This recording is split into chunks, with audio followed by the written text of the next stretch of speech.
Il-vista pastorali li se jagħmel l-Isqof Anton Tewma bejn Ottubru u Mejju tas-sena d-dieħla hija l-ewwel waħda minn kemm ilu Isqof ta' Għawdex u 32 waħda minn kemm ilha mwaqfa d-dijoċesi fl-1864.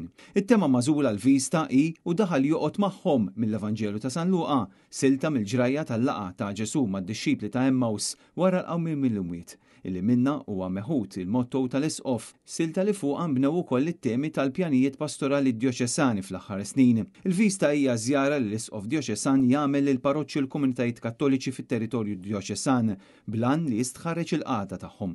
Għal dan il-għan ukoll fix-xhur tas-sajf intbagħat kwestjonarju lil kappillani sabiex it-tarif miġbur ikun ta' għajnuna l-Isqof u l-Kummissjoni li se tikkumpanjah fiż-żjarat fil-parroċċi wara li l-ħadd 22 ta' Settembru il-vista tiġi mħabbra uffiċjalment bitra pastorali tal-Isqof, il-ħadd ta' wara 29 ta' Settembru fil-Katedral tiftaħ din l-esperjenza ta' madwar 7 xhur waqt qudiesa solenni immexxija mill-Isqof stess. Iż-żjarat fil-15 il-parroċċja tad-Dijoċesi ta' Għawdex se jsiru waħda kull ġimgħa bejn is-6 ta' Ottubru u l-24 ta' Mejju.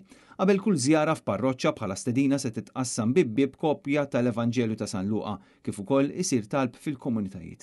F'kull parroċċja l-vista tiftaħ b'qudies għal ħadd filgħodu u talaq boħra s-sibt ta' wara fil-għaxija. Matul dik il-ġimgħa barra ċelebrazzjonijiet oħra ta' qudies ikun hemm laqgħat tal-Isqof u d-delegati tiegħu mal-Presbiterju parrokjali, l-istituti reliġjużi preżenti f'dik il-komunità, kif ukoll mal-organi prinċipali bħalma huma l-Kunsill Pastorali Parrokjali, l-animaturi liturġiċi, il-katekisti, volontieri fetan il-parroċċi u gruppi oħrajn. L-Isqof isib il-ħin ukoll jiltaqa' ma' diversi membri tal-parroċċa waqt il-laqgħat tagħhom, kif ukoll jagħmel żjarat lil morda u l-anzjani waqt li jkun hemm ħin disponibbli għal laqgħat personali. Wara l-vista li tiġi dokumentata b'rapport dettaljat issir evalwazzjoni fosthom mal-kappillan tal-parroċċa.